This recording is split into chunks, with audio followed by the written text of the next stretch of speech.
Hey, welcome back everyone to the Home and Life Comfort Podcast. I am Derek Cole. I've been in this industry since 2001. And I'll tell you, right now, it's one of the more interesting times that I've been a part of.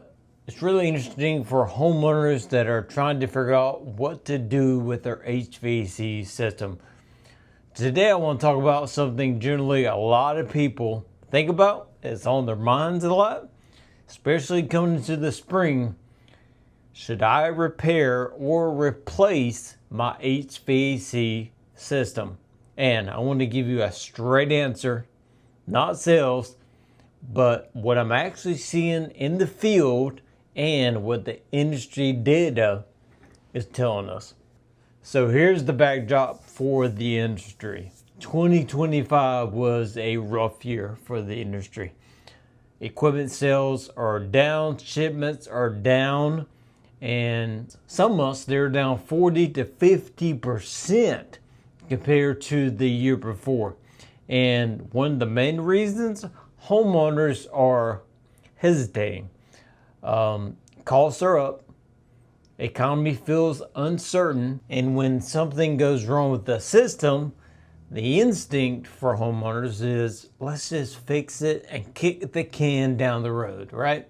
Let's go ahead and fix it. So I get it. I totally do. That's a natural homeowner response to have, is to go ahead and fix the system. But I want to walk you through the repair or replace question the way I walk it through you if I was in front of you, if I was talking to you face to face, because there is more to it than just the repair bill in front of you.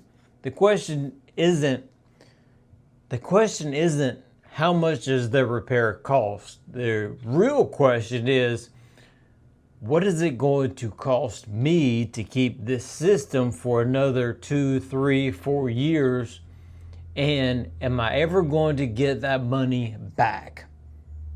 What is it going to cost me in the next couple of years, and will I get that money back? So here's the framework I want to tell you about. A few videos ago, I talked about a $1,300 rule. Here's another good one for you to think about. So take the age of the equipment, multiply it by the repair cost, and if that's about the price of a new system, it makes financial sense to do it. For example, you got a 15-year-old system, you have $1,000 repair. All right, so 1,000 times 15 equals 15,000. If a new system is ringing that kind of price tag for you, it's probably financially smart for you to go ahead and do it. Now, this is not a hard and fast rule, but it's a gut check, because what the repair bill doesn't show you is what the aging system is doing to your energy bills. And that happens every single month. You get that power bill and you're like, what's going on? A system that's 12, 15, 18 years old, running fine, it's most certainly running inefficiently.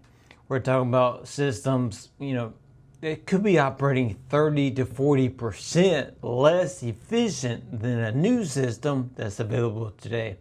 Now, that gap doesn't show up in the repair bill. That gap shows up in the power bill every single month, all summer long, all winter long.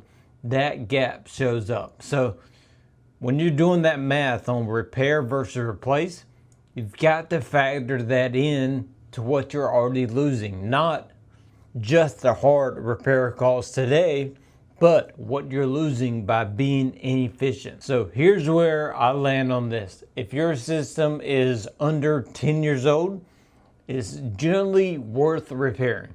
Okay, assuming it's been maintained and the repair isn't a major component like a compressor. If it's 12 years or older, that repair or replace conversation is worth a conversation to take seriously. Not because anyone's trying to sell you a new system, but because the math often tells a different story than the repair bill alone. And if the system's 15 or 18 years old, typically you're pretty good money chasing a bad situation. You're also one bad summer away from an emergency situation with no good options. The best time to make a decision is before the emergency sits in, when you can take time to think clearly, compare options, get financing in place, all that, and schedule it on your terms versus the terms of the weather. That's what I've got for you today. No pitch, no pressure, just a great framework I'd use if it were my home. If you've got a system on your mind, do yourself a favor, at least have a conversation before the season gets here. Whether it's us, whether it's somebody else, just don't wait until it's 95 degrees outside and you're stuck with no great options. For the Home and Life Covered podcast, I'm Derek Cole. We'll see you next time.